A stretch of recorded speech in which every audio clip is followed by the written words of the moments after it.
Finally. Okay, I just need an image. Benefits of foam rolling. Let me go through those. This guy just looks so serious. I just love the picture of him. Just pictures of him.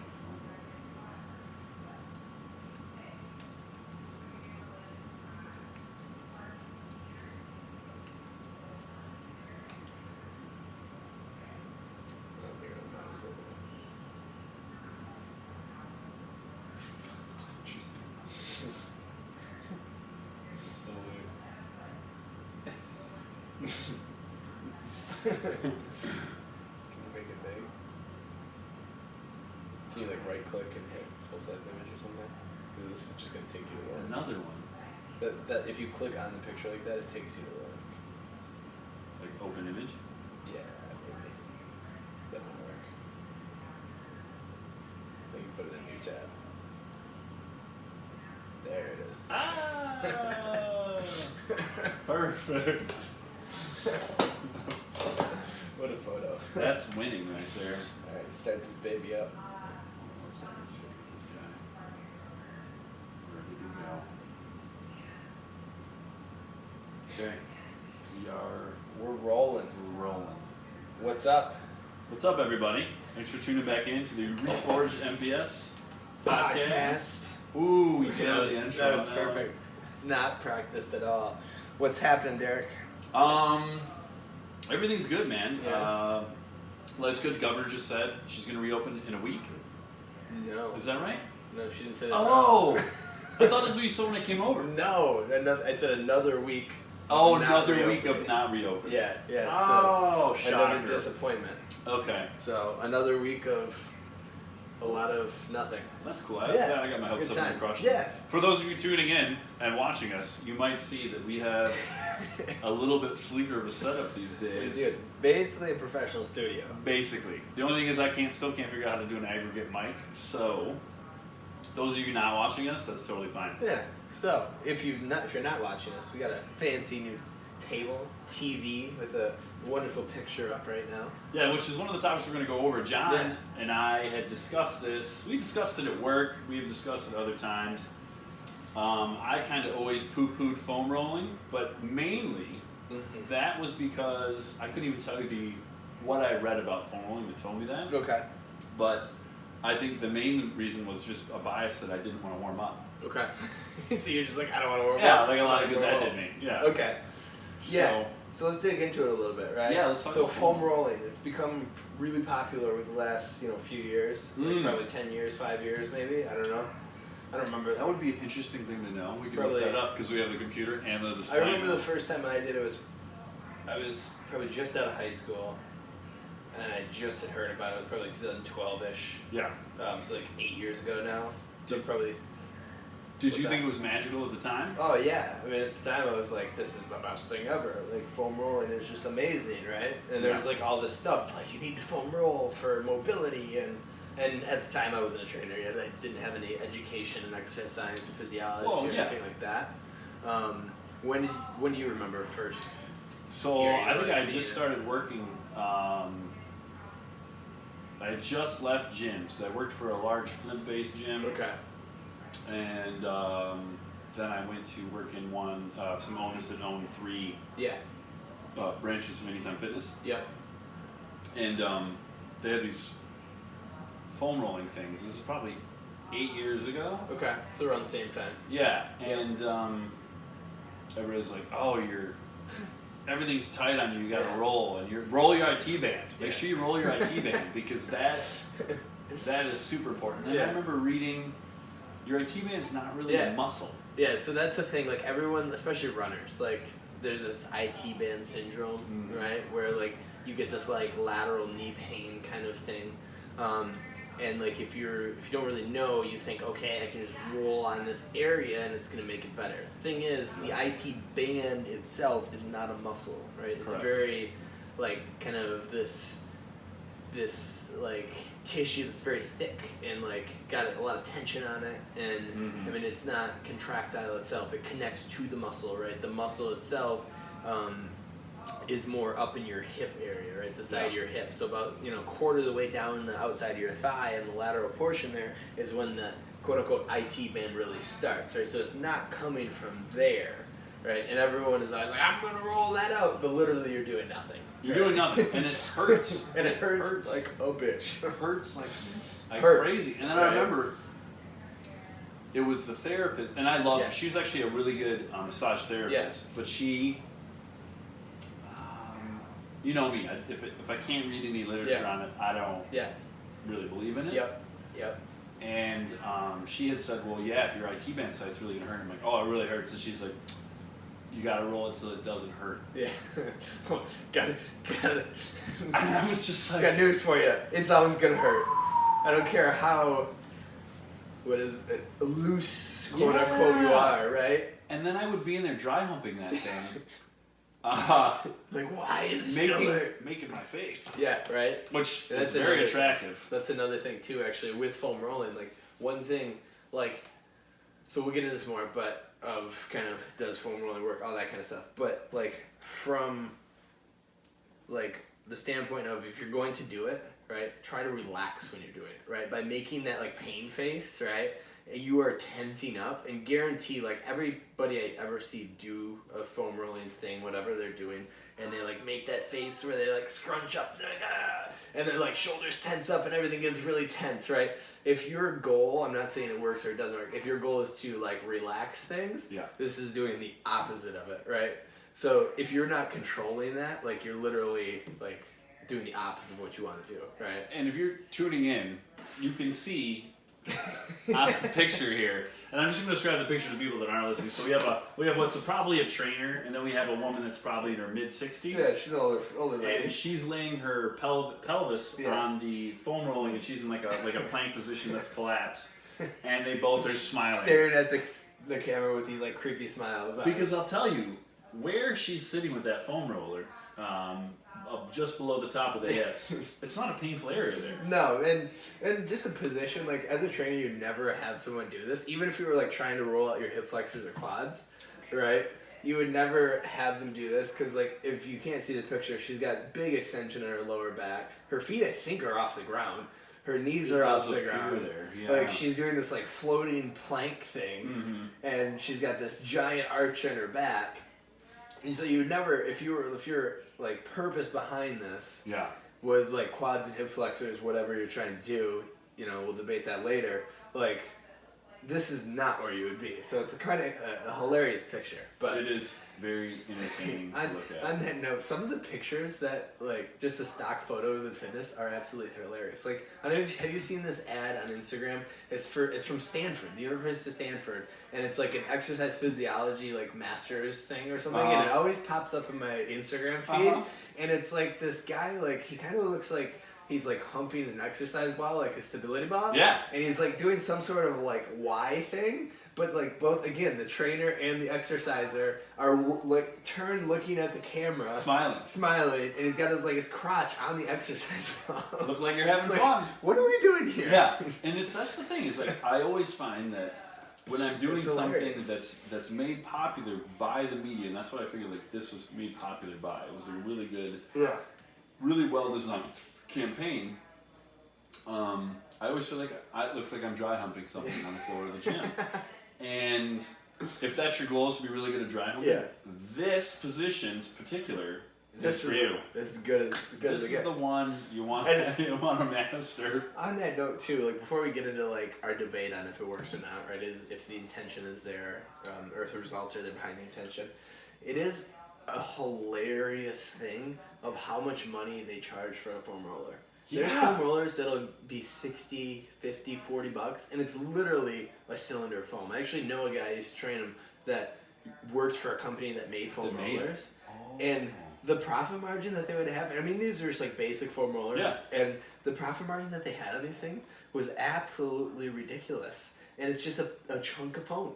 It must be like 16,000%. Like, I don't know the percentage, but it's actually absurd. Like, some, like, these, like, higher end foam rollers, right, with, like, fancy different things. Some of them vibrate, Yeah, right? some of them vibrate. They've got ridges. Which, if you're dry humping one that vibrates, not the cut it's down. a little weird. It's going to be a little different, or if you're sitting on it. So yeah, I just thought that was really interesting when I was like talking to this guy about this, and it's a funny thing how marketing can like, you can charge $60 for a chunk of foam. And like people will like shell out the money left and right for this because they think it's gonna help them, right? And then if it goes on sale for $20, Yeah. you're like, I fucking stole this. I stole this. This is a steal of a deal. Yet they're still making $18 off of you. At least that would be interesting to know the profit. Yeah, it would be interesting. Oh, I'd love to know. Yeah. So what are your thoughts, like science-wise, literature-wise? You're a big research guy. What are your thoughts on rolling? Kind of coming from that. So there was some research on it that said that it did help athletes prepare for exercise. Yep. But was it actually laying there Yeah. with pressure on the tissue and the fascia? Because that's the whole thing, right? Is your fascia's bunched up. Yep. Is that actually what's doing it, or is it the fact that they're moving? Yeah. Because you can get yourself in a increased position. blood flow. Yeah. You can actually get yourself into a position like rolling your quads or something that's super painful, and you start sweating like you're in trouble. Yeah, and I would think this is just all theoretical, right? I'm just kind of riffing on this. I would think like from a nervous system standpoint, if you're going to do something that does hurt, that's gonna like fire things up from a nervous system standpoint, right? As far as like kind of waking things up and like increasing blood flow and increasing body temperature, and you're moving, right? I do think it increases blood flow just because you're moving. Yeah, because you're moving. But then there is, I think, I mean, I don't know exactly, but I would think there is some sort of, just because there is some physical pressure moving things around, right? But I don't know. That's just all kind of off the top of my head. So I haven't really. Yeah. I don't know if.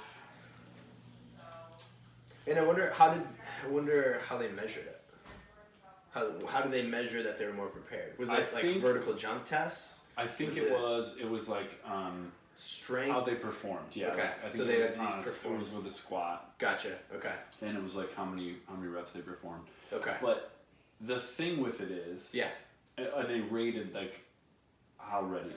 Yeah. Like, which is always such an interpretation. It's very subjective, especially, right? and I don't remember. And there's so many factors that go into that. You can't control, like, unless you actually had people like you controlled every aspect, like how much sleep they get. And, like, I mean, you can't do that, right?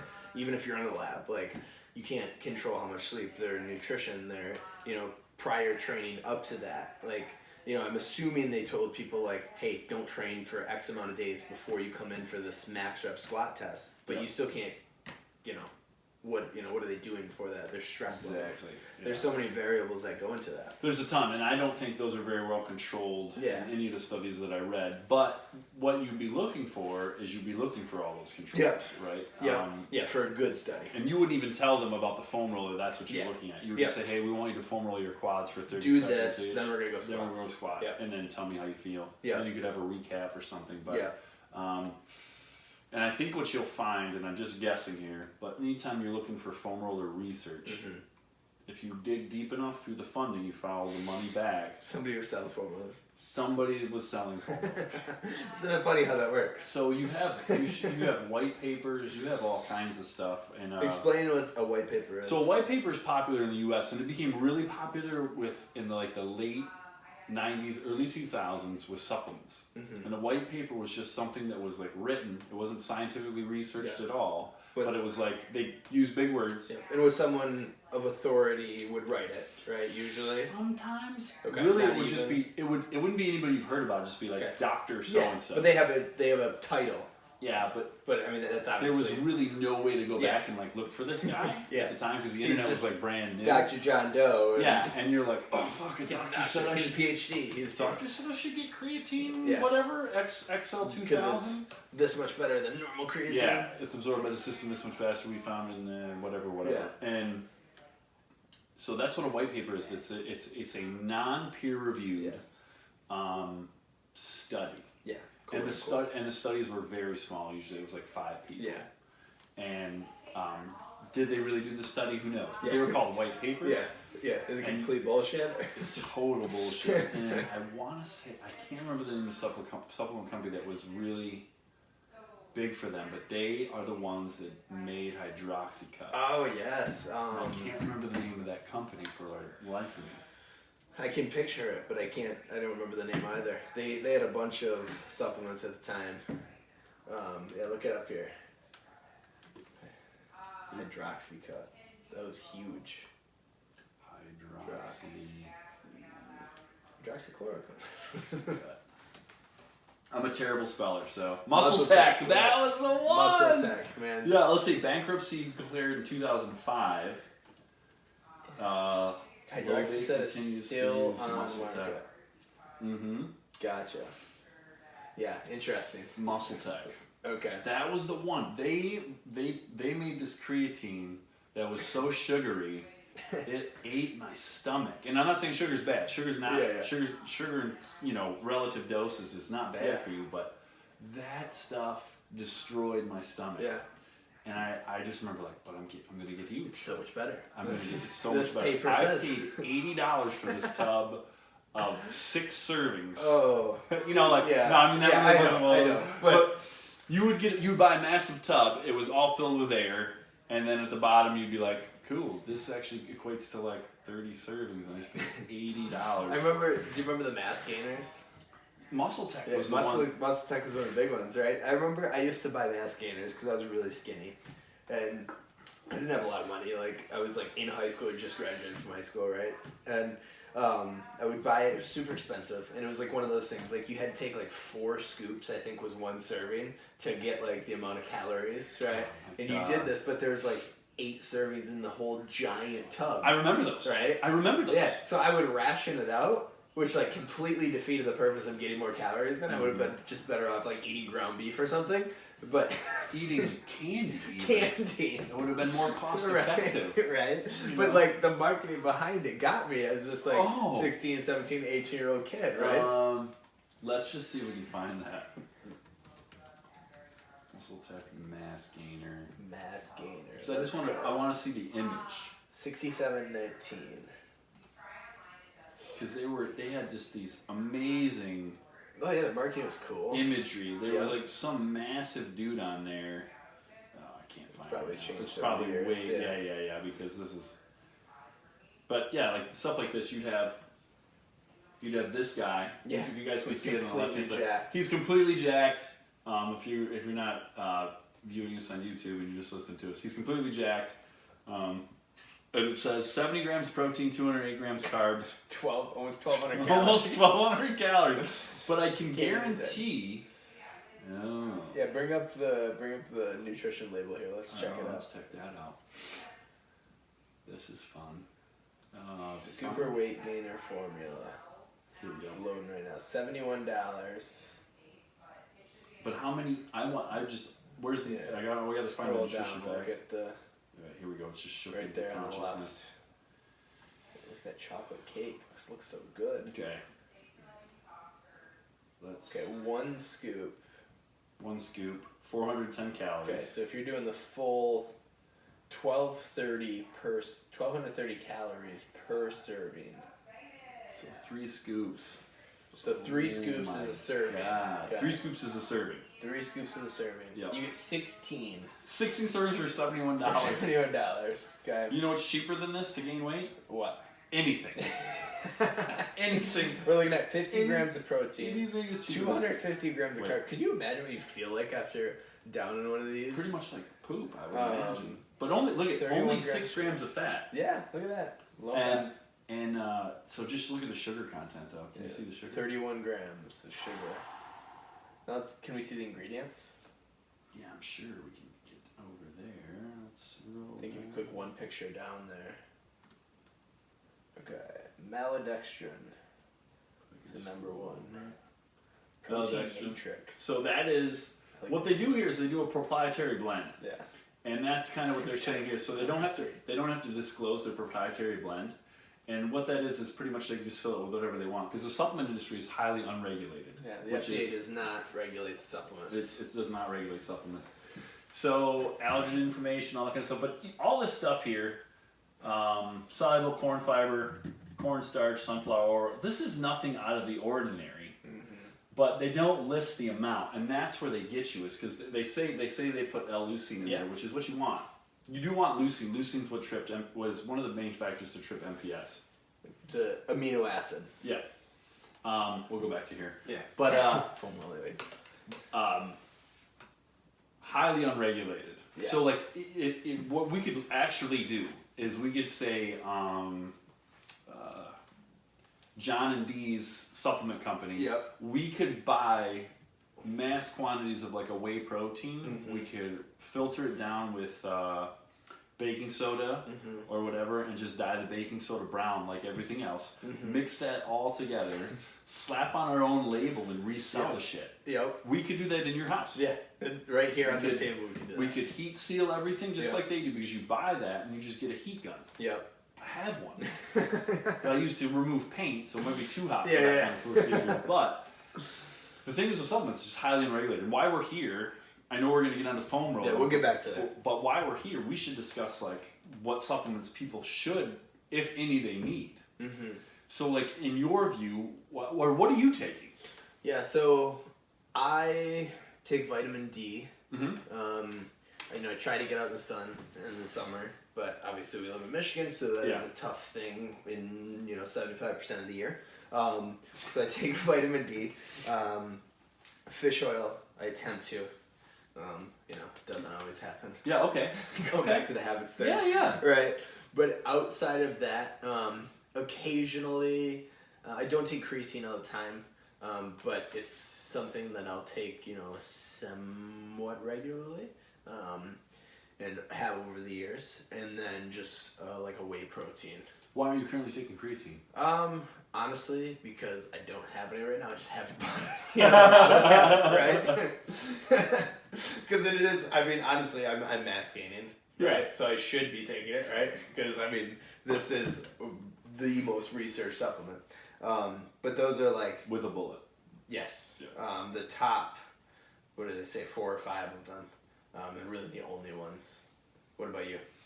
So I do a fish oil, vitamin D, Yep. And I do creatine, and then I have a multivitamin, just because my diet's not super diverse. I like vegetables, I just don't like the preparation that goes with them. Now I did do really well, so I did Instapot beets yesterday. Hey, beets. So 6 of them. So we will see if I actually eat them this week. He did it. No, really. I did it. Well, I eat it because I bought 3 pounds. This is like 2 weeks ago. Cooked them all. Yeah. Diced them all. Didn't eat them all. Put them in a clear plastic or a pure glass container. I love Pyrex, by the way. And it's just beautiful. Looked so beautiful in the back of the refrigerator where it never got touched. And Chelsea is huge on not wasting food. Yeah. So she was like, "You just threw away all those beets?" And I'm like, "Yep." Yeah, and I did. But I mean, God, do you ever think about how much you throw away? I do, yeah. I try not to think about it, right? Yeah. Okay, food wise. Yeah. Anyways, so creatine, fish oil. Yeah, and multi. And like I've been on creatine steady now for like, I don't think I've gone off in 5 years. And when I say go off, all that really happens is you lose a couple pounds. Yeah. Depending on your weight. Usually it's 1 or 2%. You'll gain 1 or 2% of your body weight in water. Yep. And I know that sounds awful, but what it actually does is it draws the water that's in between your muscle and your skin. It draws that water into your muscle tissue. So generally you look bigger and leaner with that poundage. Yeah, with that poundage. Now some people do experience some bloating with it, but generally not. It's pretty safe, and it's really safe. But and then there's some research out there with neurological. Things. That's actually really interesting. Alzheimer's prevention, dementia. Even I've seen like experimental trials of them using it to kind of like treat, all those things, Alzheimer's and dementia, just to kind of try to slow down the symptoms and the damage. But super interesting. Yeah, it's super cool. They haven't really found anything groundbreaking yet. Yeah. But they know there's something. Yeah, there's something. Well, they think there's something to it. Yeah. We don't know anything. Science is just the ability for us to just go, yeah, that doesn't really work. Makes sense. It doesn't really it points us in a better direction. Yep. That's kind of what science does. Yep. So any other supplements? No, just those ones. And did you say? I'm assuming you take some sort of protein.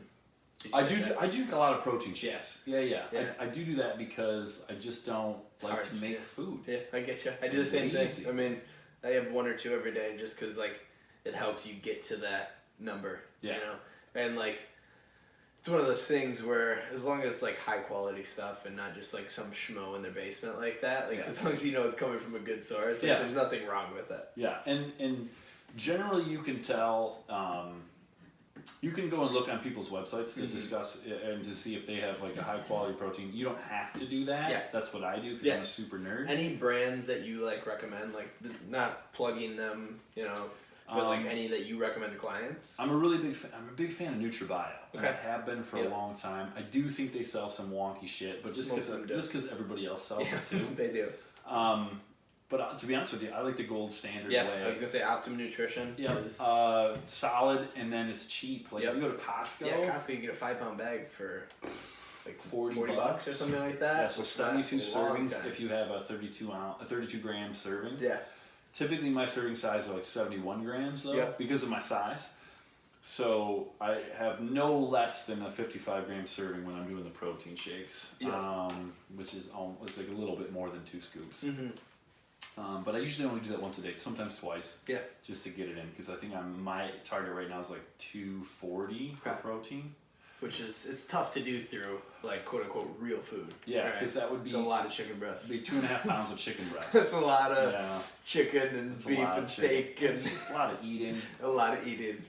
Which is fine. I like to eat, but I like it prepared. That's the problem. No, I get you. So fish oils are actually fantastic. We're still finding out more and more benefits. Let's talk about the benefits a little bit behind that, about omega-3s. Oh man, there's just there's so numerous now. Yeah. That boy, it's hard for me to pinpoint. I could pull up some stuff on them, but if I go offhand on it, look at this saved on his computer. Or no, you're going through Chrome. Look at this guy. He's got this saved in a folder. Mm-hmm. So this is Nutrition University. I'd love to plug those guys because it was the best. Oh, here, see, this is actually from Muscle Tech. This is the original hydroxy cut. I lost 27 pounds with hydroxy cut. Yeah, it's not even the same dude. You probably can't see it on there, but this guy's ripped and he's with a hot chick. And then in a bikini, he's shirtless. He's shirtless, and clearly he got her because he had abs. So, here's a better look at it. So it's not even the same guy. So there's a before and after picture. Yeah, there's a before and after. And it says, I lost 27 pounds, and I was shocked at how fast hydroxycut worked. In just 8 weeks, I lost 27 pounds and 9.5 inches off my waist. And then his name. And there's a picture of his before picture, and then after. And you are correct. It is not the same man. Not even close to the same And I love how in the after picture... He's tan. He's got a button-down shirt. Like he just came from the office. Tie around his neck. But the buttons are unbuttoned so you can see his abs and chest. And then this chick in a dress, a low-cut dress, blonde hair in the after picture. And like it's not enough to just see him before and after. Exactly. But throw in you have to see that he's got a chick now. And he's a normal guy. He goes to the office, right? Look at this. Totally. He's got his tie. He's a corporate guy.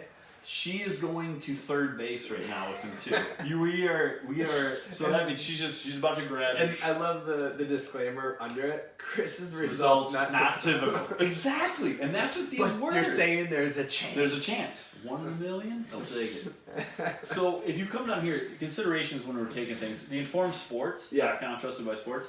This is a really good marker. Yeah. So if you find that in Informed Sports, that's actually a really good thing. So this is going to be on the label. And then if you go to their website too, just to give people more information, if you go to the Informed Sports website, if you just type it in Google, they have kind of a little, setup of these are the companies, that we've tested and these are, what they say, blah, blah, blah. And they're a good, third party company to look at them. Yes. Keep them accountable. So in here we talk about because you have EPA and you have DHA listed and not. So going back to fish oil. Going back to fish oil. Sorry, EPA and DHA is the two things that should be listed on your fish oil supplementation. And sometimes you'll have ALA. And ALA is kind of a really shitty conversion. And you can see here, based on the gender, approximately only 8% of the ALA you're taking in milligrams is going to get converted to DHA, which is a terrible fucking ratio. Yeah. So you have to take so much of it, and that's how they sell a ton of the ALA stuff. Women convert more, but it's still only fractional. Yeah, it's still only 21%. And then if you come down here, here's some benefits of fish oil, and these are all listed with citations. So yeah, these are actually really real research. Hopefully, Mac Nutrition University doesn't get mad that I'm pulling up my notes, but if they do, they'll let me know. So antihypertensive, do you want to try that one? Glyceridemic. I didn't know that was a word. Ooh. So basically, it controls your triglyceride levels. And so, Anti-hypertriglyceride, blah, blah, blah, blah. So there's one that helps with stroke volume. It's anti-inflammatory. Depression. Improvement in depression is, I think, a really big one, too. And the research, that research actually is really interesting. The depression one? Yeah. Anabolic resistance in the elderly and helps facilitate weight loss, which is another really cool thing. I haven't read that one, the Noreen paper. Yeah. But I'm sure that's really good. Yeah. So. And then down here we can come to daily doses. What daily doses? And there's actually no really recommended dosage for fish oil. But usually I just do whatever the thing says. Yeah, so the serving size or the recommended serving. What fish oil company do you use? Honestly, I couldn't tell you the name of it. I'll think of it in a second here. I'll say. What do you use? I use Carlson's liquid fish oil. Okay. I don't use the liquid kind anymore. I was gonna say that stuff is nasty. But they did make it. They did make it orange and lemon flavor, which was palatable. Was it better? But then you had the fish burns later. Yeah. Like cod liver oil. Oh, the smell of that stuff. Hard pass. I'm not a fish guy. Do you like fish? You know, I like a good salmon. Like good salmon, a little bit of honey and lemon. If it's grilled perfectly. Yeah. If you put sugar on anything, I'll probably eat it. Yeah, if there's honey on it, right? But you need a little bit of honey. But I like salmon, but I'm not a huge fish guy. Like I'm not one that's gonna a lot of bodybuilders love tilapia and shit like that. Thins the skin. That's why. Disgusting. That was the old adage back in the 90s. Was tilapia thin the skin. Thin the skin. Interesting. Yeah, really, it just made you lose subcutaneous fat. But they said that it thins the skin. Because you're eating less calories. Which was really funny. All the logic back then. Yeah, but fish oil is a great thing. So if you're not currently taking fish oil and you don't eat 3 servings, and a serving size of fish is probably 3 ounces. I'm pretty sure that's what a serving size is, or 128 grams. If you're not currently eating that 3 times a week, I do recommend a fish oil. Even if you are. You know what? I need to get back to doing that. You've convinced me to do it again, and I'm going to put it in my my habit program for myself. Yeah, and you really can't go wrong with a fish oil. No. There are probably some people out there that are allergic to it. I've never actually heard of it, but I'm just going to say I'm going to cover the snowflakes. Bobby, we had on episode 6. He's allergic to everything. He's allergic to everything, unfortunately, but not peanut butter, which is great. We love you, Bobby. And then creatine, I just like it. I like it because I do see when you first go on it, you will see a tiny boost in it because it actually helps volumize the cells by pulling water intracellular. Yep. So if you look at somebody that has large shoulders, like really nice large shoulders, I'm gonna pull out Ray because Ray has massive shoulders. Ray Redmond. Yeah, Ray Redmond, great guy. Coach Ray Redmond on Instagram. Massive shoulders, and he can also overhead press a shit ton. Now it doesn't take a genius. If you took somebody that was Ray's weight, I think Ray is usually around 240 or 220 to 240, big boy. If you take somebody that's Ray's size and doesn't have the same size shoulder caps that Ray has, and you say who overhead presses more, you're probably you're a safe bet to go with whoever has bigger shoulder caps. And that's what the literature shows us is usually the larger the muscle looks, the more force it's going to produce. Probably. There's a skill element to overhead pressing. Of course. But also... But a really tiny guy, 130 pounds, even if he's elite, isn't going to compete with a guy who's 250, 280. Correct. And trained. Unless his range of motion is like 6-7 inches. Yeah. See ya. They're locked out. Which reminds me of, did you ever see when Bradley Martin and Matt Ogus did an overhead pressing competition? No. I think Matt Ogus beat him. It was like 135 for reps. Okay. But Matt Ogus is 5'6". Yeah. But Bradley Martin is a huge dude. Yeah. He's like 265 and like athletic as fuck for whatever stuff. reason. Yeah. Yeah. But I'm pretty sure it was either a tie or Matt Ogus beat him. Okay, interesting. Yeah. Anyways, that was just some anecdote stuff. So I do recommend creatine. Yeah. It's 5 grams a day. You can do a loading phase for the first 2 weeks if you want to. It's not necessary. Yeah. But if you want to see the benefits of it, or you just want to get the weight on quicker, by all means. And then... how do you feel about amino acid drinks? Oh boy.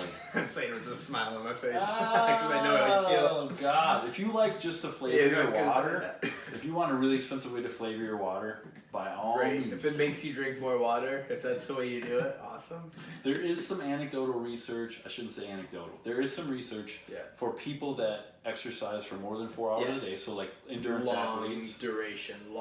Having that amino acid stuff has been shown to be beneficial. Yeah. Now, again, whether they factored in for the placebo effect of like, oh, I'm drinking this stuff that tastes like rocket fuel. Yeah. And it says increased recovery on the bottle. Right. So whether or not that played a role in it, who knows? But I don't plan on exercising for 4 hours. Yeah, no, that's a long time. But listen, if you are one of those athletes who like to exercise for 4 hours, my hats are off to you, especially since I can't currently run, even though I never really wanted to before. But still. My hat's off to you people for just being able to do that. So there might be an application there, but other than that. Correct. Yeah. And then I have a multivitamin just because. Just cover all your bases. Yeah, it's better to have and not need than need and not have. But see, that's one of those things like I've done in the past, but then like I would always fall out of the habit of. And just never, I was always like on and off with that, And I know it's probably a good idea, right? Because I'm kind of like you. I don't like vegetables all that much. I like them. I just don't want to prepare them. See, I'm the opposite. I hate most of them. Oh, do you really? Okay. So there's like a few that I actually like. Yeah. So that's another one that's like, kind of off and on for me. But yeah, those are the ones that I can like fully recommend. Now there is some really good research out there for like other supplementation of other things, but usually it's going to be more specific to what your sport is or what you're exactly what you're doing. Any like that really stick out to you?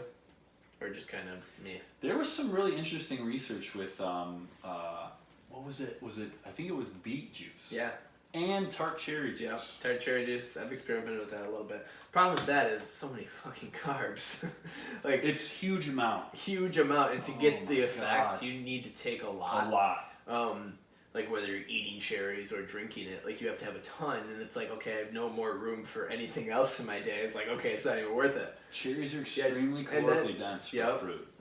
And I think if I remember it, was that, like I know it had to do with like recovery and like kind of soreness perceived recovery, I guess. But I think there was something with endurance as well, right? I think there was some layover with endurance as well. Maybe that was more the beetroot juice. I think it was the beetroot juice was something what it was for, yeah. And improved blood flow, if I remember right. Because I know you have to be careful if you're on certain drugs, because it can, I don't remember exactly, but I don't want to just spout off bullshit, but that's our it's podcast. been a long time. We can spout off all the bullshit we want. It's been a long time since but regardless of anything, you always want to fact check shit. Or you want to find somebody that you trust to fact check shit for you, which is what I personally like to do. So when somebody tells me like hey, I'm thinking about buying this protein brand, or I just spent this much on protein, I'm like, let me see it. And they'll send me the thing. Yeah. And I'll see that their cost per serving was $3.33. And I'm like, you just got fucked. They did a really good job. They did, but they're like, it's so delicious. So how do you go about like knowing if someone is completely just does something outside of science and they haven't really gone through that? How do you look for good research? Like, what do you do personally? I mean, I know it's very broad. But yeah, I like to find double-blind studies, and then I like to read meta-analysis on the topic too. And the number one thing for me is don't go off of animal research or in vitro research, because that's a petri dish. Yeah. So a petri dish, and then animal research. Like, even though we have a lot of the same, we share almost the exact same genetic code as mice. Mm-hmm. Rice. Rice too. Like I so probably much. do. I eat so much. Yeah, you eat so much of it. But if you haven't read all the human research, there's no point in reading any in vitro or and making really bold claims. Really bold claims. Because we've seen this before. With certain people and certain things. Oh my God! What was the guy that Lane Norton went after that saying that he had 90-degree squats? If you go below 90 degrees, you're increasing your inflammation. Too much inflammation in your system, your total system, whatever that means, and it increases your risk for injury and all these things. So that's why. And he had one paper that he based it off of, and mind you, this guy's a PhD. A PhD. I was just gonna say that. I don't know exactly in what, something exercise science related. I don't know if it was physiology or exercise science or something like that. Nutrition maybe, I don't remember. But basically this one study was not in humans. It was in a petri dish, and I don't remember what exactly it was. But it was basically he made the conclusion that from this one little, in this petri dish study, that he should not have himself or any of his clients squat below 90 degrees because of inflammation. And I'm saying that with quotation marks because it's such a bullshit term. God, so thrown around so much. Yeah. So, don't do that. Right? Don't do that, because that is not enough. And maybe there's a 99.9% chance that is correct, right? There's a small chance this study is correct, but you can't base everything off of that. And spout it as fact. 100% fact because I have PhD behind my name. Right? And you're going to run into this wherever you go, where somebody that's a doctor, Dr. Oz is probably the most famous one that I can think of, that spouts absolute fucking trash. TV doctors. About things. Yep. And people are like, he's a doctor, he knows what he's talking about. And it's sad that in today's world, you have to fact check the doctors to make sure that they're not full of shit. Yeah. And just because somebody's a doctor, has a great physique, or has made a lot of money, that doesn't mean these people are the truth. Yeah. What happens is somebody gets a little recognition. They find that this subject has made them grew their popularity. They got more likes, more views, and they start huffing their own farts, meaning they start believing their own bullshit. So when you are physically inserting your own head into your ass, you lose all objectivity. Yeah, and I think there's also this weird thing that happens. They probably started out with great intentions, right? To get to where they were, I would hope anyway, right? At least that's the optimist in me, right? They started out with great intentions, and something they did well enough to get them to where they were to have this platform, right? Yeah. But at some point along the way, they make this switch, probably subconsciously, I would think, where they start to go off the deep end with these types of things. But I think a lot of times it's because what is the next thing that I can say that can grow my audience, get better? Because as humans, we're always looking to advance, right? And no matter what it is, efficiency, getting better at this, doing a better job, getting more money, getting more, a bigger squat, getting bigger powerlifting tool, numbers, right? It's a numbers game. And at some point, they have to figure out, okay, how do I grow this even more? How do I reach more people? And it's usually with more outlandish things, right? Catchier headlines, more controversial things, what's brand new that's going to perceive me as this expert, right? That no one's ever said before, right? Because it's going to get attention, right? And therefore grow everything else under that. Which is, and so it's really hard to get and disseminate information. The bullshit from the truth. It's so hard. Yeah. And, I am unfortunate, I talk about it all the time, but I'm a late bloomer because I didn't really have my eyes open to all this kind of stuff before, right? John, you've always been more science-based through most I guess of your so. career. Yeah. Don't you think? I would say, from my standpoint, you have been. I think I was lucky that when I got into training, I was very young, so I could kind of be molded a little bit. You know what I mean? I didn't have all these beliefs like Preconceived, ingrained and yeah. preconceived notions ingrained because I was so new to things, and then like say what you want about like traditional college and school, right? That's up for debate, and I have thoughts both ways, but I think that taught me a lot of going into a very good health science program where they taught us like about like statistics and research and like how to like what to look for in research, right? And not just like exercise science, like that's what I studied, but in all sciences. And they were very big on like this is what science is, and like this is what isn't science, like all the bullshit stuff we're talking about, right? So I think that in combination of being young in the field and whatnot really shaped that. So I'm really like grateful for that. Yeah. Because I think it's a super important thing to have, and it can be very tough to even myself, like, like looking back on things, like sometimes I would like just do things, like whether it was with clients or like myself, like just because like that was the way to do things, or you know what I mean? But when you really think about it, it's like, wait a second.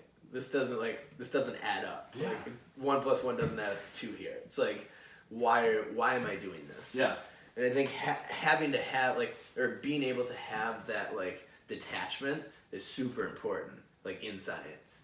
And if what you do is based in science, like you have to have that, whether it's medicine, training people, nutrition, whatever, psychology. You have to have an open mind. Yeah, you have to have an open mind. And that was really difficult for me to have an open mind because I was so ingrained. Barbell's the way to go, right? You've done this for so many years. So many years. You've got results. And I don't want to be wrong. Yeah. That was where it was coming from, was I didn't want to seem wrong, right? Now I'm totally fine being wrong. But it's like this ego thing.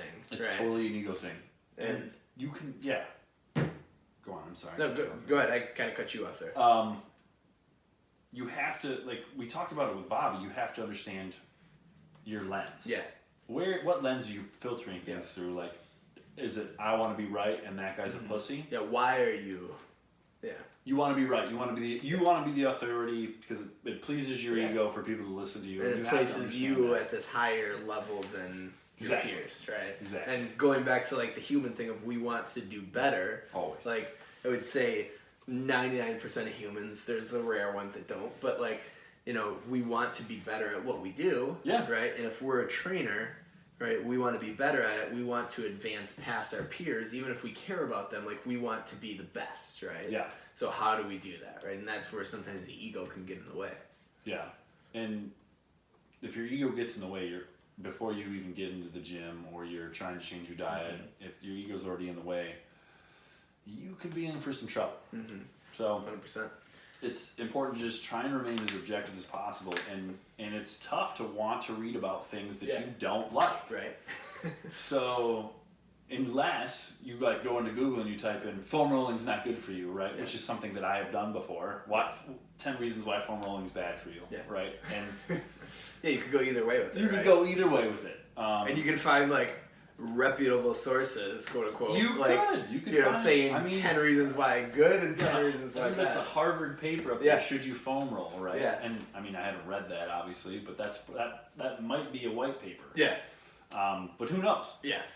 And so you just have to remember why what lens and filter you're. I think it's important to like challenge yourself. Like, find something that like. Something you're doing, like whether it's like professionally or just in your own habits, like find something like seek out like knowledge from like good quality sources and find something that like challenges your belief system, right? Yeah. Like why are you doing this, right? So looping it back to the foam rolling thing, right? So I was first like, foam rolling, whatever. And then like I was very, very pro foam rolling. Like everyone should do it for everyone, right? And like, you have to relieve the tension in these tight muscles, relieve these adhesions, right? That's the idea. These adhesions in fascia, right?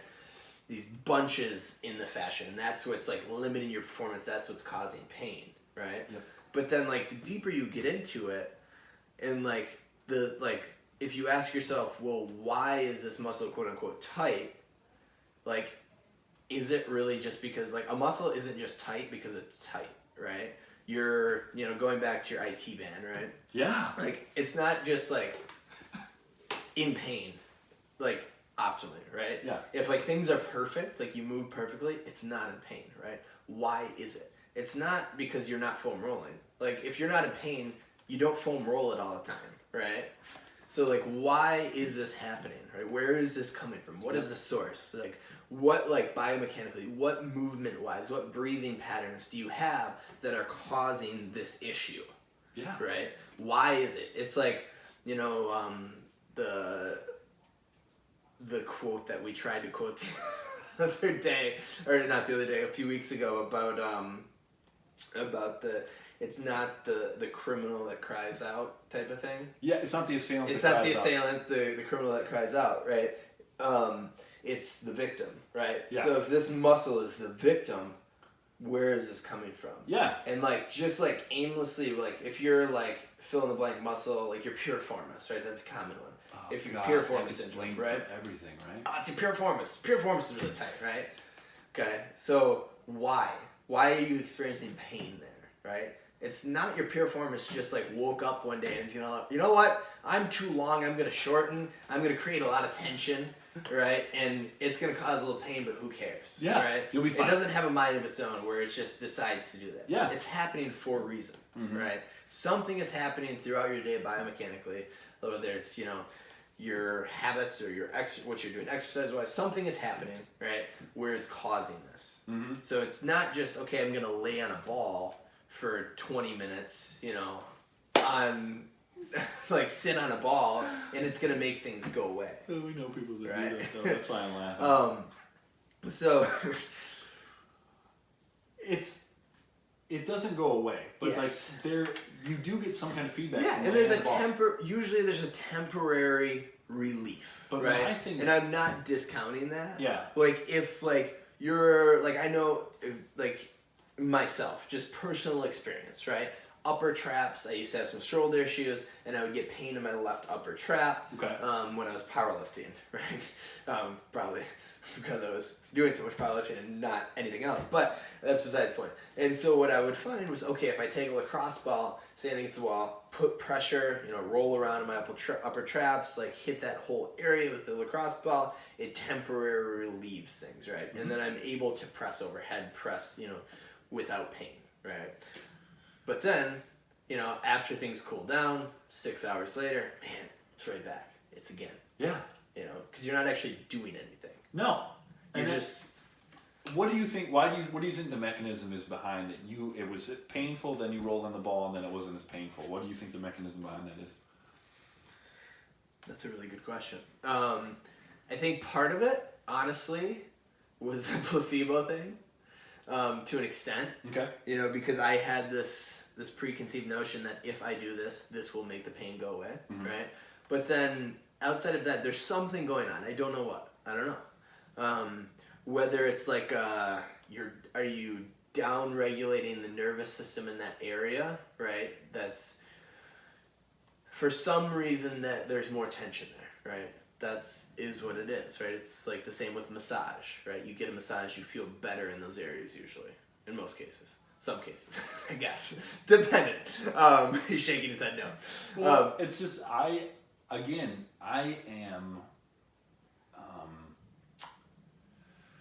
I feel like I wish I didn't read so much research on things, because it takes away the placebo effect for me. Because I'll go someplace and I'll be like, oh, this is bullshit. I'll give this a whirl, but I already know it's bullshit. Yeah. So my mind's already made up. So is that right? So my opinion, yeah, the reason the foam rolling feels better after you're done with it is, one, because you're already moving around that tissue specifically, so it's getting warm. Okay, so as you move, your body just kind of heats up. If you're in pain, and most people, it's rare that I ever see anybody foam rolling that isn't making a face. It's very rare. They're not tensing up in some way, which is moving blood through the system or moving blood into the muscle tissue. Yeah. Right? And then you're more apt to, like, if you're hitting your traps, when you take a little break from the ball, you're more likely to bounce your shoulders up and down, kind of move. Right? And then also, it's the needle in the back kind of thing that, where if I take a needle or anything and I stick it in your skin, and it's painful, and I leave it there, and then I remove it, you're gonna be like, ah, wow. Yeah, it feels so much better. I feel so much better because you're gonna tense around that needle more often than not. The muscle tissue is gonna tense because it's in pain. Yeah. And as soon as you remove that, it relaxes and goes back to normal. But it feels better because you've removed the needle. Yes. And I think the foam rolling ball is very much the needle. That's because it's like, okay, you have this baseline of like quote unquote pain, right? This discomfort in the area, for sure. Then you create more Yep. pain because it fucking hurts. It's right? terrible. Like roll out your quads, see how that feels. Yeah. Right.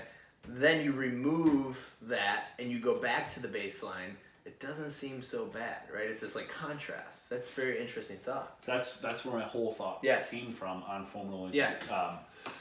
And so if it, like in that sense, like if it makes you feel better, like temporarily, and it like makes you able to train better or like just get you, whatever, you know, is it a bad thing? No, right? No. If it works for you, right? it's not a bad But thing. it's not the end all be all, and you're not dysfunctional if you don't lay on a ball for 80 minutes a day. My problem with it though is the misinformation speaking on authority about it. So somebody that does what we just talked about, where they stick a needle into their skin, or foam rolling is the needle in the skin. Yeah.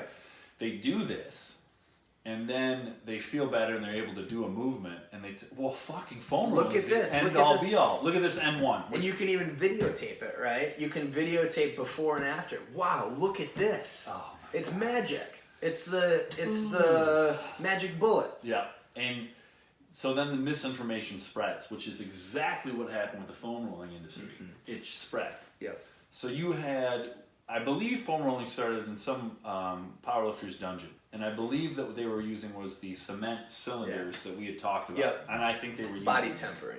Body tempering.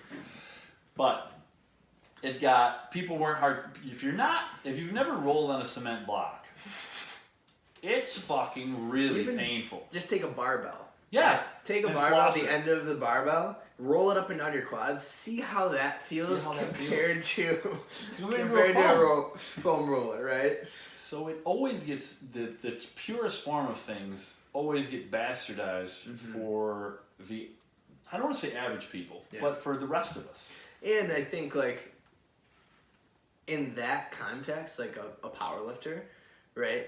That is one end of the spectrum where they are training for max strength, max tension, right? So they kind of like, they're going to need to do these things to keep their body up and running, right? And to be able to train, right? Because most of the times they're in pain, right? Yeah. So how can we how can we get through this training session to get stronger and perform, right? Because that's about performance. It is. Yeah, so I think that can be hijacked a little bit. And I feel like that, and once something comes out and they're like, this is beneficial, this person felt better, I'm gonna fucking sell this, I'm gonna market it. Well, what's the overhead? I make 16,000% on this. Let's make all different types of foam rolls. Let's make a soft, medium, and a hard.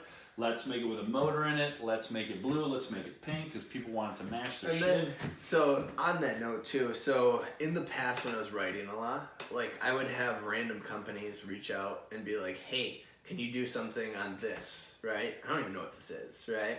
And some of the time, like I would try it, right? And like at first I was like, yeah, let's do it. Cause I'm like, this is so cool. They're like reaching out, like, try this creatine, try this whatever, right? And like, yeah, this is great. I'll write about it. I'll try it, right? And then it became, okay, like, let me try it first. If it's legit, I'll write about it, right? But then there's a lot of that, like kind of that influencer culture in just writing and like Men's Health. Like, oh, let's pay to have this article, right? You know, I don't know specifically if Men's Health does that, but, you know, I'm just saying in general. I shouldn't have said that. But, you know, there's this like, companies kind of going back to the white paper thing, right? Paying to have this, you know, good things come out about this. And we were pulling, you know, pictures up here. One of the articles is like 10 reasons why you need to foam roll or something right? In a magazine, online magazine, right? So then you get these articles and it's like a big snowball effect, right? And then you see them everywhere and everyone needs to do it and you have to do this many minutes a day and this long and blah, blah, blah, right? And it's just, Yeah. becomes insanity. Yeah. But And it's the type of insanity that's woven into the fabric of the fitness industry. Yeah. And in the fitness industry, we don't always get it right. We can fuck things up for a long period of 100%. time. But when new information comes out, you shouldn't just stand by the same claim you've always had because it challenges your view. If it's opposing, you have to take a look at it. Right. You have to look at it at least. You have to look at it. And then draw conclusions, but you have to look at it. You have to look at it. And but the popularity, and I think what happened with the foam rolling is the same thing that happened with creatine and anything else. Once people find out they can make money at it, they mass produce it, and then they market the absolute shit out of it. And then it kind of takes over and becomes part of, where great fitness companies are selling these things too, and you're like, well, I already believe what these guys do. These guys are the pros. But really, they're just capitalizing on exactly what's going on in the market, right? And they're like, okay, these foam rolling companies, they're making a lot of money off these. Why can't we sell these, right? Let's sell these. Because it's business. And if you have somebody that is manipulating you on a table, and they're saying, well, push real hard here, and then they're like, wow, it's really strong, and then they say, push real hard here, and it's pretty weak. How do we know that they're pushing the same pressure either way? Do you know what I mean? Yeah. And at first, of course, I love to be sold on things. At first, I'm buying in, but then I'm really questioning, is this legit or not? Do you know what I mean? Yep. You have that, and I think that's what foam rolling is. And let's kind of talk about it. Okay. I don't necessarily think foam rolling is worthless, right? I think there's applications. It's a tool, just like the barbell. We've talked about that before. Just like a kettlebell. Like there's all these tools in fitness. Okay, and Derek's shaking his head here. Okay, go on. Okay, Continue your thought. I don't want to push it off. I think there is a time and place for it. Okay, but that time and place is very minimal. Okay, if it helps someone get into a better position to be able to train, awesome. I'm for it. Okay, now the mechanism behind it, who knows, right? But if it helps you get there, okay, cool. But it's not the end all be all, right? If it helps you get into a better overhead position, right? Great. But you have to realize that is not, like, you can't just like always, I'm just going to foam roll and to get in a better overhead position. You have to address the issues, right? The underlying issues, okay? So if it helps you get there temporarily, awesome. Like I'll use it for people who are very like compressed, right? So they're like, their shoulders are, the typical like rounded forward, like they can't get overhead very well. I do find that putting the pressure, the foam roller, the crossbar on the front of the shoulder, the pec area, in the lats with some people, like does open things up temporarily, right? If we were to do that and nothing else, it wouldn't ever get better. But temporarily it can help. And then if we take that and use good movement patterns, good drills, good core movements, good things like that can like kind of like concrete this, then it's useful, right? But I don't think every single person has to come into the gym and foam roll for 90 minutes, right? I don't think every single person has to lay on a lacrosse ball in every area of their body. I think you're wasting a lot of time doing that, right? And you're wasting people's money. I don't know how much I should say. Which is a huge one, I think. But, and so I think there's a certain application. But it does not mean every single person has to come into the gym when they work out and do this for 15, 20, 25 minutes to be quote-unquote functional, right? Like, there's an application, but like, if you had all the time in the world and the only thing you did was train and that was your only focus, I'd probably have you spend a lot of time on mobility and doing these foam rolling things, right? Because we'll do anything we can, right? Yeah. But that's not real life, right? So if you have an hour to work out and you're spending the first 25 minutes doing these drills and foam rolling, are you really spending that time wisely? Or could you be working on other things and drills to really ingrain these good patterns and getting stronger? And my question with that would be, you said you use it to help people get in a better overhead position of the pec or whatever. Yep. Again, what do you think is the mechanism that's making that possible for them at that point?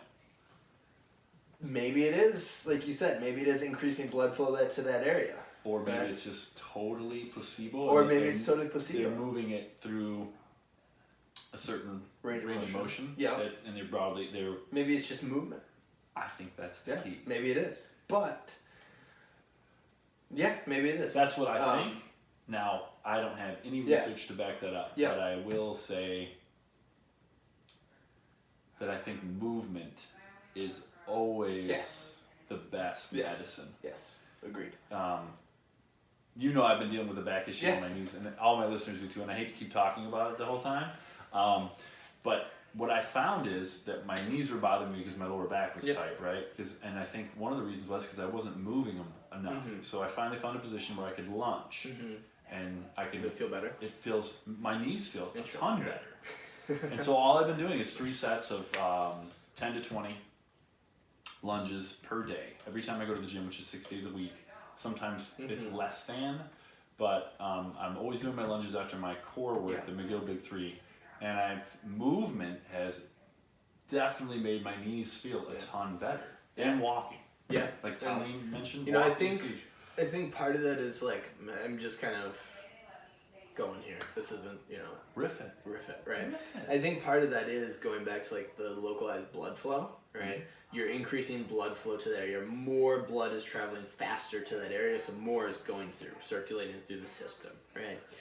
So you're bringing more things that are going to help, repair, feel better, right, to the area more often, right? Versus if you're just sitting there. I mean, that's one of the worst, like in a hospital, right? If you're looking at like a clinical setting in a hospital, like how bad of shape, not like, from a weight standpoint, I'm not meaning that out, but just how bad shape overall, right? Someone can be in just by being bedridden, right? Not doing anything is the worst thing you can do. And it's like bed rest, right? That was like a big thing that was prescribed in the medical community for many, many years. You need to rest, right? Pregnancy, right? You need to be on bed rest, right? God, we've got women now that are squatting, deadlifting. And then it turns out, guess what? 99% of women can do everything that they were doing before, right? And be just fine. And guess what? The baby's fine. It may be healthier, right? It may be healthier. Might be healthier. That is what the research is kind of pointing. It's indicating that it's not bad anymore. If you're one of the people that it's not negative. Can exercise weight, most women can. Yeah. And that's like a whole other topic, but... Whole other topic. And we can't get pregnant, so it's hard for us to really... We're speculating, but from the research that But from our education and our research, or the research exercise is good for you. And I think it's way better to wear out than rust out. Yeah. And I think when you sit, you're like one of those cars on the lawn. lawn. Right. Yeah, it's a house, to rust right? out. Look at a house. Like if you have a house that you don't live in, or have anyone live in, right?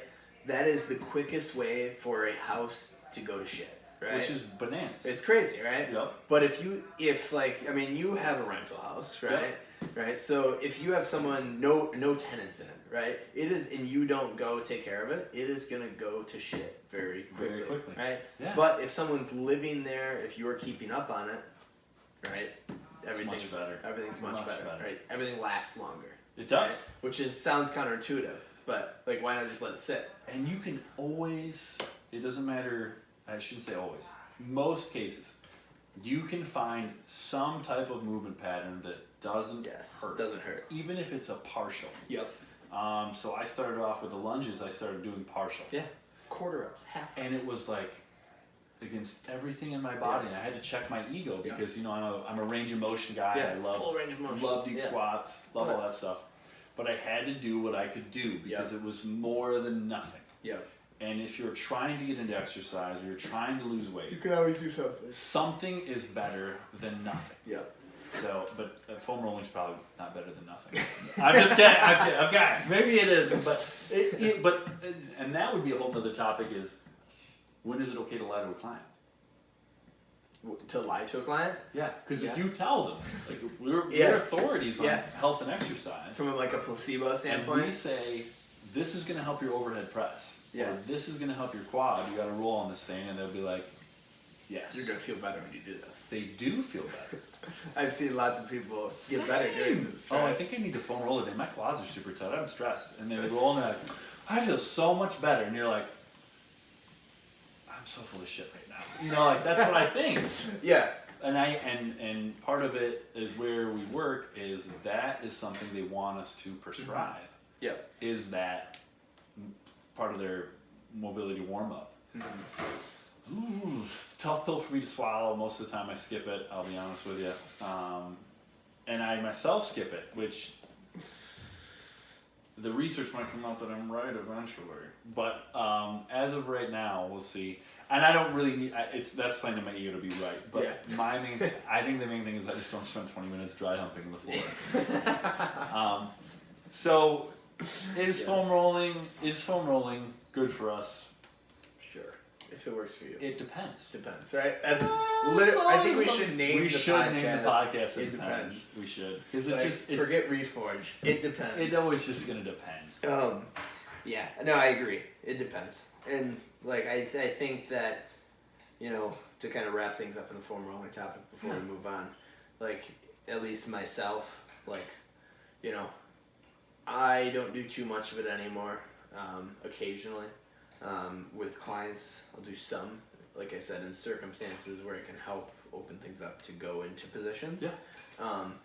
But I'm not looking at it as a kind of, end all be all of this is the way, And I think that kind of thinking gets you into trouble, right? I think you need to look deeper than that. What's the real problem here? Yes. What is really going on? And that's the thing is it takes time and energy to do a deep dive. Yeah, it does. But it's always worth it to me. Yeah. To do a deep dive. It should be ongoing. The deep dive should Always. be everlasting. Always. All the time. You can always learn something new. You can always learn more about yourself. Yeah. You can always learn more about your movement mechanics, your biomechanics. Yeah, even if you're not a trainer. Even if you're not a trainer. Like, even if you're just like, that's like one thing, like kind of like going a little off topic, but like, the CrossFit certification thing, right? That's a whole topic. But one thing that I actually do like about it is a lot of people that aren't trainers, aren't coaches, they'll go to it, right, to learn more, right? I do think... Now it's a double-edged sword. I do think CrossFit... And not talking specifically about CrossFit. I get that. But I like CrossFit from the perspective that it introduced house moms and people that were very sedentary who wouldn't do to powerlifting, Olympic lifting, and everything. High intensity exercise. And even if you do it shitty. Yep. It still introduced it to you. Yep. Exactly. But kind of going back to that, like I think even if you're just like, if you're an exercise enthusiast, right? You like to exercise, right? Yeah. You like to lift. Right? Yeah. You like to compete in marathons, whatever it is. Like, you should still, like, bring up CrossFit for me. Oh, that's the one. Yeah, where you can say really. Sorry, I just pulled you off topic. First rule of CrossFit: always talk about CrossFit. Second rule: always talk about CrossFit. With a meme of Brad Pitt from Fight Club. Oh shit! I love it. 5-year transformation, CrossFit, the same picture. Everybody understands what to do, but you are stuck staring at the whiteboard. Okay. When coach keeps programming burpees with Michael Scott, I'll kill you. Pleasure. Do you want to see it? Oh, okay, that's kind of funny. That's funny. But yeah, like, anyways, like, you should, like, if whatever you're doing, like, you should be open to other things and like learning about it, right? I guess that's what it sums up to. I don't know where I was going with that. Yeah, but what people want to know from us right now is, should they be spending time foam rolling? Yeah. And my answer would be, it depends, but it would be, does it help you feel better? Do you feel like when you go? And if you just think you do, awesome, totally acceptable to do that. Yeah. So do it if it makes you feel better. And if you do it and you're like, this really hasn't done anything for me, right? Then throw that motherfucking piece of foam out the goddamn window and never buy another one again for $60 fucking dollars. See, there are other things you do foam roll besides foam roll. And but if you got one that vibrates, take it to the goddamn bedroom.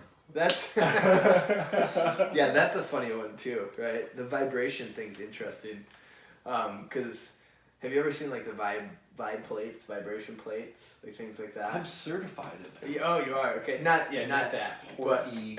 But like there was a time when college weight rooms would put in like as the platform, the whole platform would vibrate because there was like a couple research papers. Power plate. You know, well yeah, but that's a brand. But there was other ones. Well, there are other brands? There are other Oh ones. my Yes. god, you're fucking kidding me! There's other ones. Jesus. And there was this whole like thing of like, you know, if we stand on this vibrating plate when we do things, we're gonna get better results. And I understand like, okay, let's try things. Maybe it does work. Let's test it, right? But then like they were like putting them in college weight rooms and like. There's a gym in California. I'm not gonna name names. Okay, I couldn't believe this actually when I saw it. I had to like triple take. There's a gym in California. The whole concept is based off of vibrating plates. You stand on vibrating plates. You do your whole workout on this vibrating plate, and the claim is you're going to get better results. Okay. I'm gonna be sick. Look, I don't want to name names. Okay. Okay. But don't waste your money on it. But complete bullshit. I remember when I was getting my power play certification, and I'll just name names. I know you're so much more like I'm so much more like cautious. I You're don't- just like I don't give a gloves shit. off, Listen, right hook. I don't. Let's give a go. shit. Here's the thing with the power plate.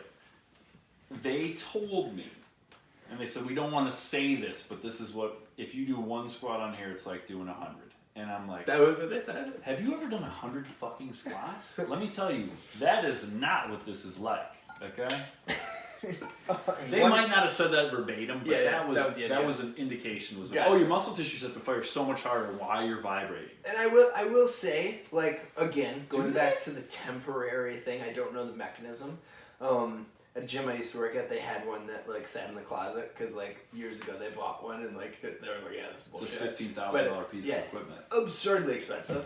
But they had one, you know, and like I would occasionally mess around with it just because I was curious, right? And like I will say, like when I was super sore, if I hopped on it, right, it would make me feel better. But again, I was moving, right? I was doing things on it, right? So did I feel better temporarily because I was moving, or this vibrating, gyrating plate? I'm gonna tell you what. If something's vibrating and I'm able to relax, I mean, I might feel better afterwards. I don't know. It all depends. It all depends. But So yeah, that was it. so our official ruling on foam rolling. If it makes you feel better, and we didn't fuck it up for you by telling you that it's probably just placebo, Yeah. go ahead and roll on Go it. for it. But don't waste more than what? I would say 10 minutes on the goddamn. If that. I mean, literally, like That's if you're doing your full body. Like, you're just yeah, rolling all everything, everything out. right? Yeah. like I'll use it for like with myself and clients. I'm independent. Like if they're like good to go, like no real pains, right? We might use it on our adductors, right, before we squat. You know, That's inside your thigh. inside your thighs, your Yeah. groin, right? Your groin. If you're doing overhead press, again, I might use it on kind of the shoulder capsule in general, right? The lats, the pec, shoulder area, Yeah. or lacrosse ball. Maybe for 30 seconds, right? I'm not spending all day with you. You're paying me money to do this. We're gonna work on other things, right? What's the biggest bang for your buck? It's not foam rolling. One thing John and I will probably both agree on is like if a trainer or somebody tells you to be on that foam roller for a long period of time, they are full of shit. And they probably didn't program your session. And with that, Seriously. I Like, you mean- know what? If they're like kind of looking around, like, we're just gonna foam roll here for a few minutes. yeah, Okay. and they're doing it with you. They're doing it because they want to do it. Don't waste your money. Don't buy a fucking $60 foam roller. Don't buy one that vibrates. Don't do any of that bullshit. Yeah. Let's help John and I stop this whole thing. If you really want to roll your shit, Crusade. get a fucking concrete cylinder. Yeah. And anybody that tells you have myofascial Steel bunching, cylinder. they can't see your myofascia. Nobody can see your myofascia unless we fillet you open. And with that, that's our podcast. John, tell them goodbye. Goodbye. We'll see you guys next time. See you guys. It was a solid one, I think. That was good. That was fun. It was cool having the screener. The one meme though got me almost. They're hilarious! Yeah, like go back to that. Which one? The memes. Oh yeah. This time.